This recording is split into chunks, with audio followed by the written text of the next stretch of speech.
Assalamualaikum warahmatullahi wabarakatuh.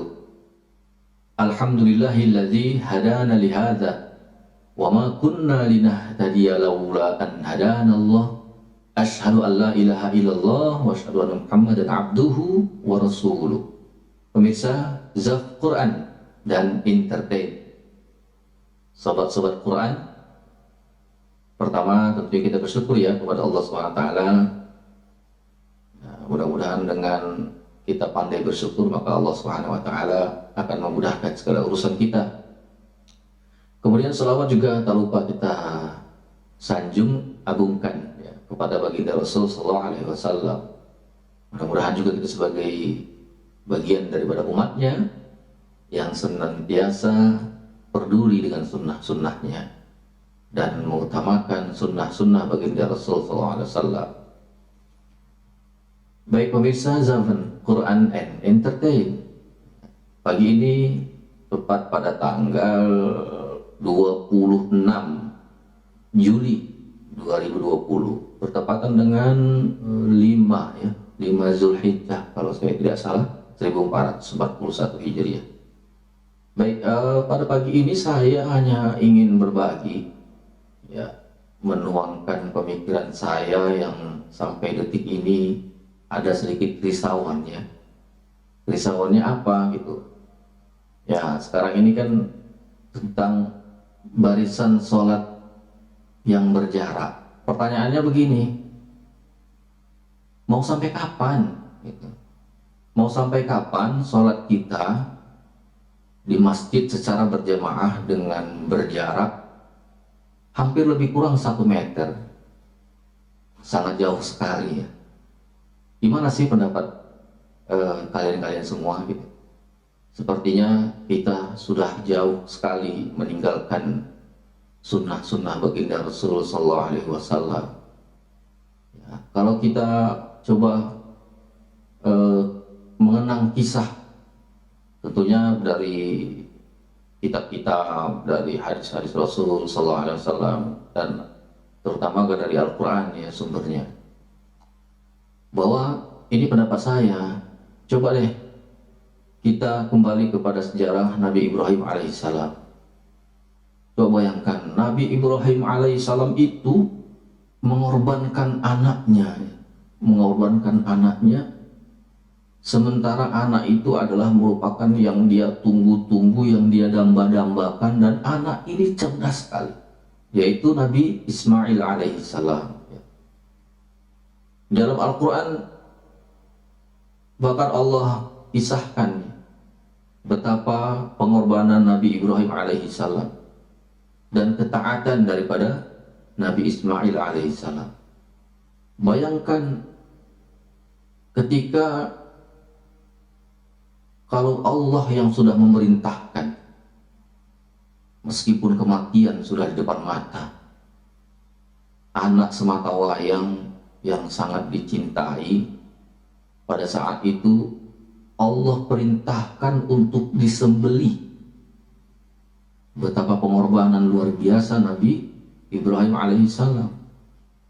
Kemudian ketaatannya Nabi Ismail alaihissalam, karena beliau tahu itu adalah perintah Allah, walaupun dia tahu ini akan mati, disembelih ya.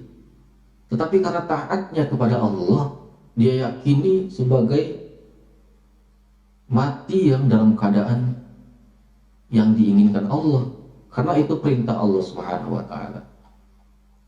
Kita bisa bayangkan perjuangannya ketika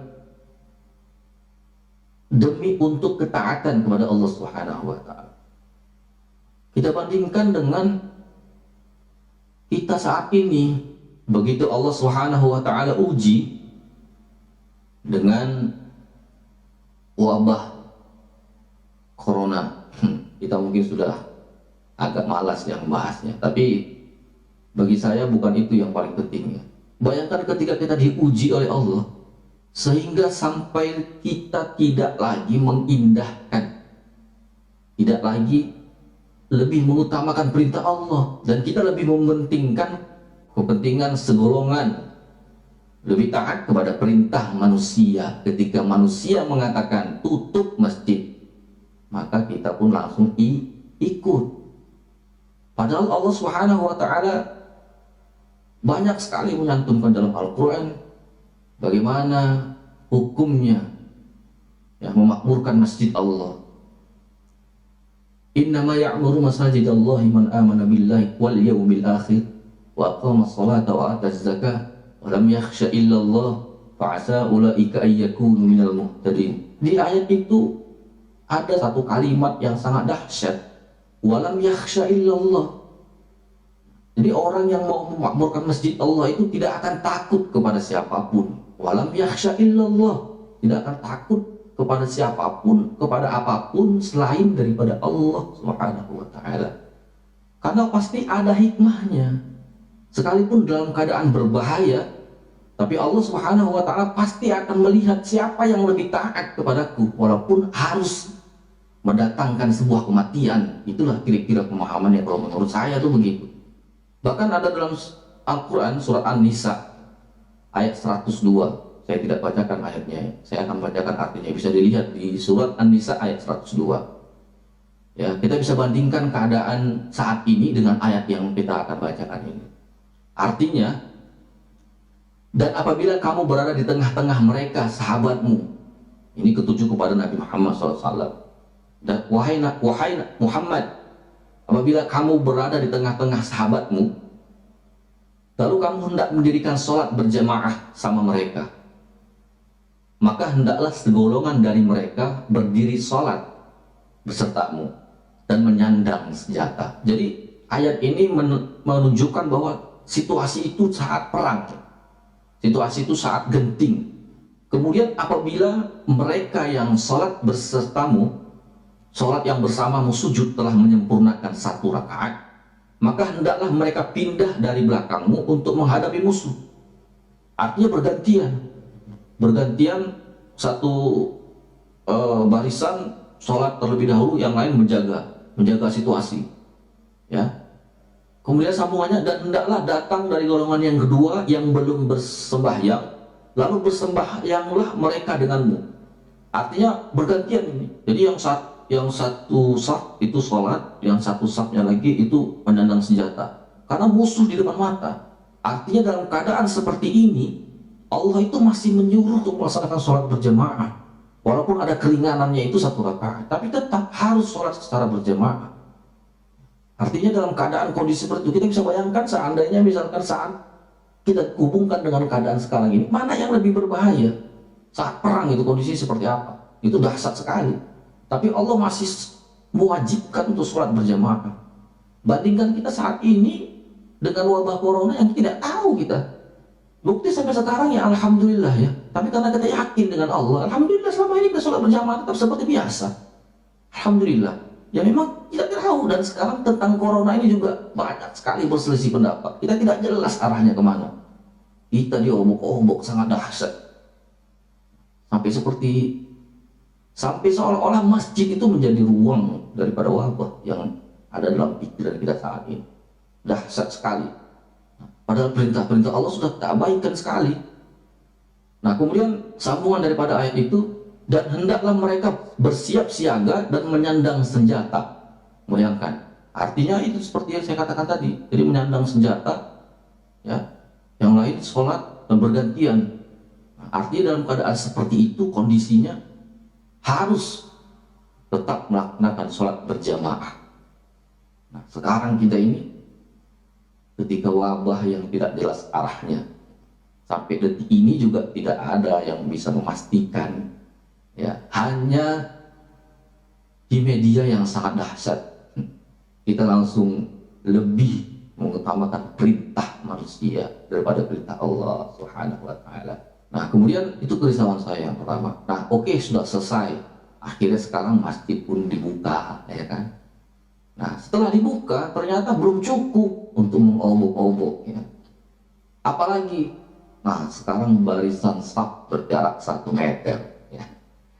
1 meter kalau orang Medan bilang, itu jauh kalinya itu kan. Nah, kita bisa bayangkan seperti apa itu. Jadi kita akan sampaikan dulu ya tentang bagaimana hukumnya sholat ketika merapatkan saf. Ya, kita kenal dengan hadis Rasulullah SAW, "Sawu sufufakum fa inna tasfiyatas shaf." Luruskan dan rapatkan saf, karena itu salah satu kesempurnaan dalam sholat. Itu kesempurnaan salah satunya. Jadi ketika itu tidak dilaksanakan, maka tentu sholat kita tidak sempurna, kan gitu bahasanya ya. Oke lah, mungkin karena kondisi corona kita berjarak. Nah, saya akan bacakan dulu hadisnya ya. Itu perintahnya. Ya, karena itu merupakan sunnah baginda Rasulullah SAW. Ya, kemudian apa ancamannya?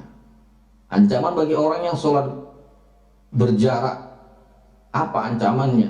Bahkan Rasulullah SAW katakan dalam sebuah hadis yang diriwayatkan oleh Abu Daud, ya, hadis riwayat Abu Daud.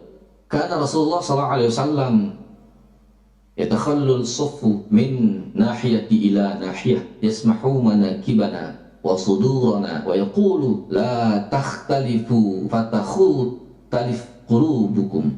Artinya Rasulullah SAW mengamati saf demi saf, mengusap pundak dan dada kami seraya bersabda, jangan berantakan sehingga hati kalian berselisih, berantakan. Nah, jadi ketika kita sholatnya tidak lurus dan tidak rapat, maka jangan heran ketika kita berselisih.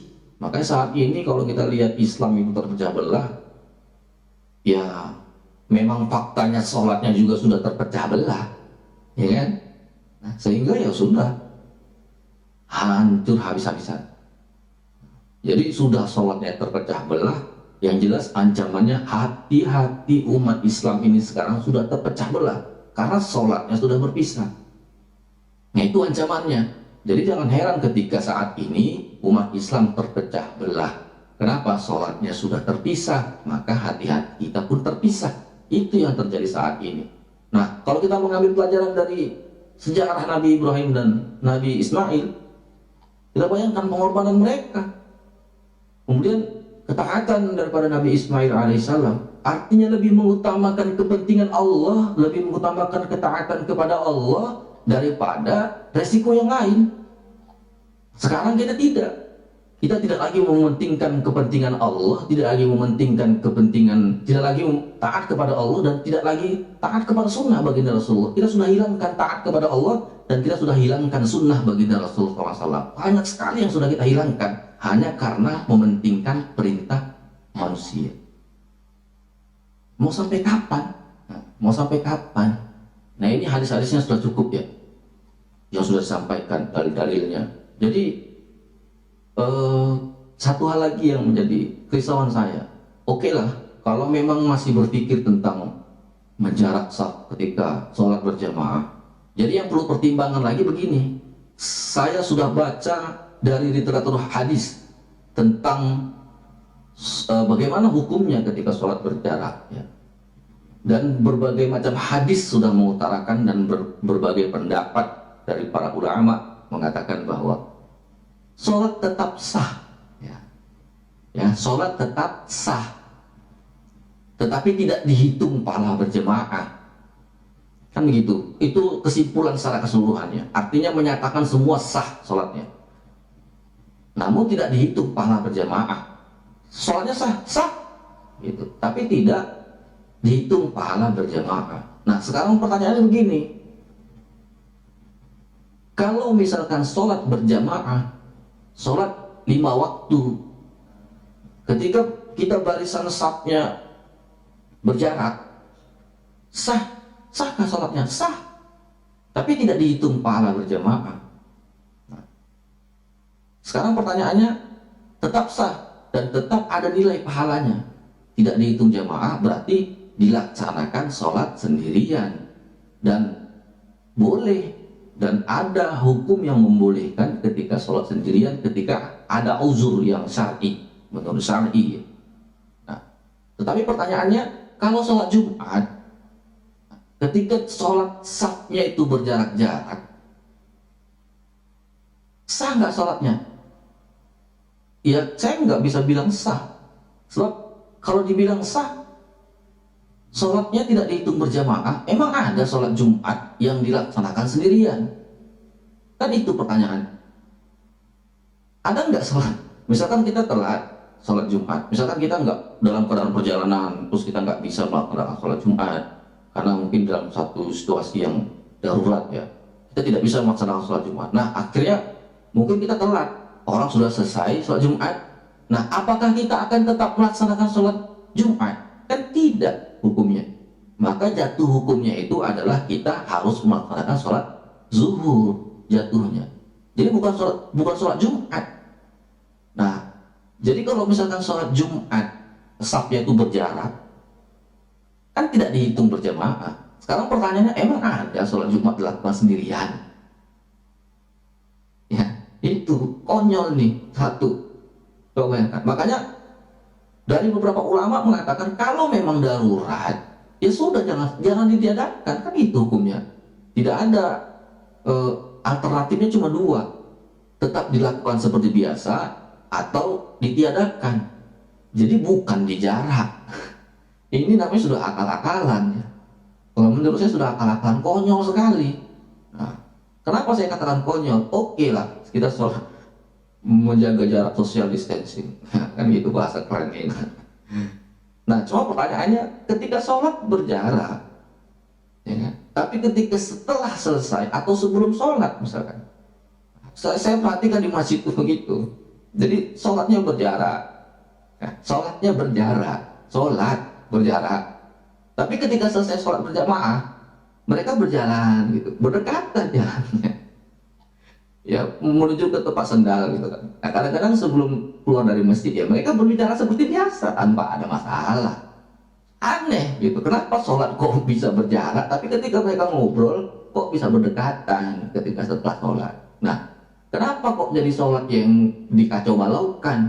Kalau memang mau adil, ya sudah, sholatnya berjarak, ngobrol pun berjarak.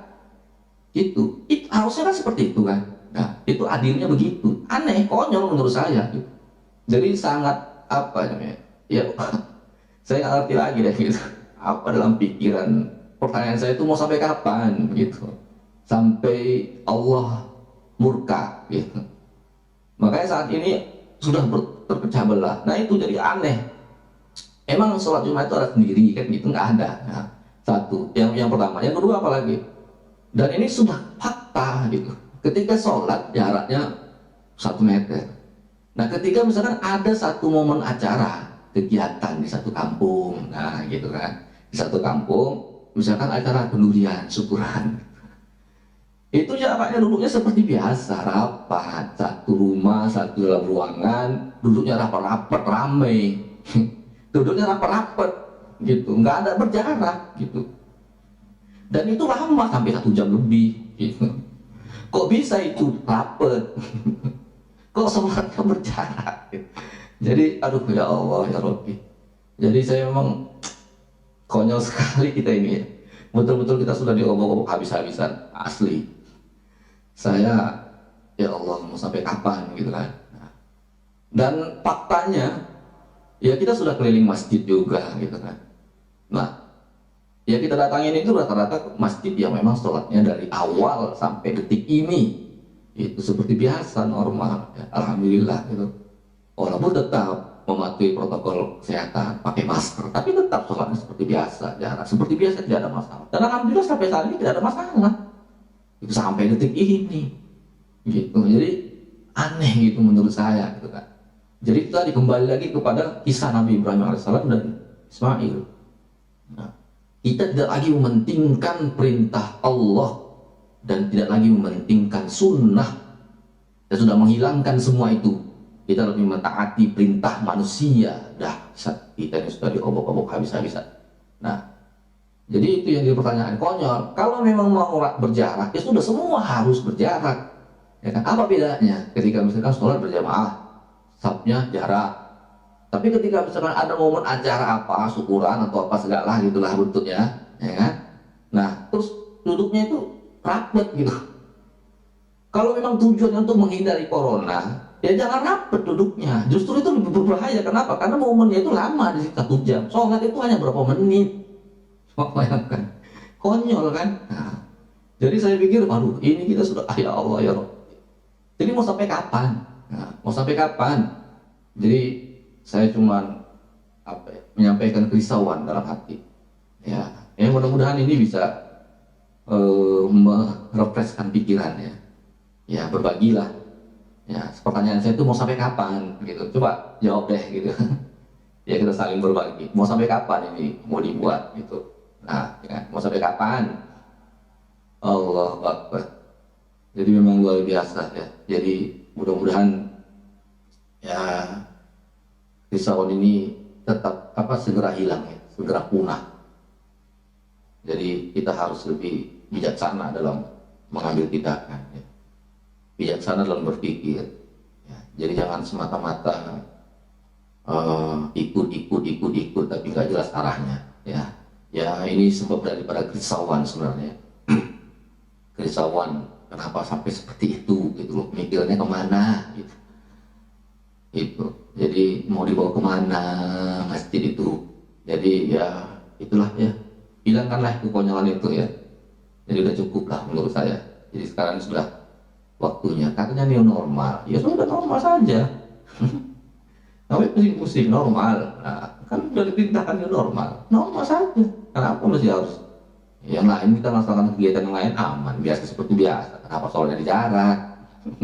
Ya, mudah-mudahan ada manfaatnya ya. Ada manfaatnya buat saya pribadi dan ya bagi yang mau mendengarkan ya. Kalau misalkan mau komen-komen boleh ya, kita saling sharing. Oke, pertanyaan saya itu mau sampai kapan? Nah, mau sampai kapan? Coba jawab deh, mau sampai kapan gitu. Mau sampai Allah murka gitu kali itu. Nah, oke ya, itu aja dari saya. Mudah-mudahan sobat Quran, Zatul Quran dan entertain.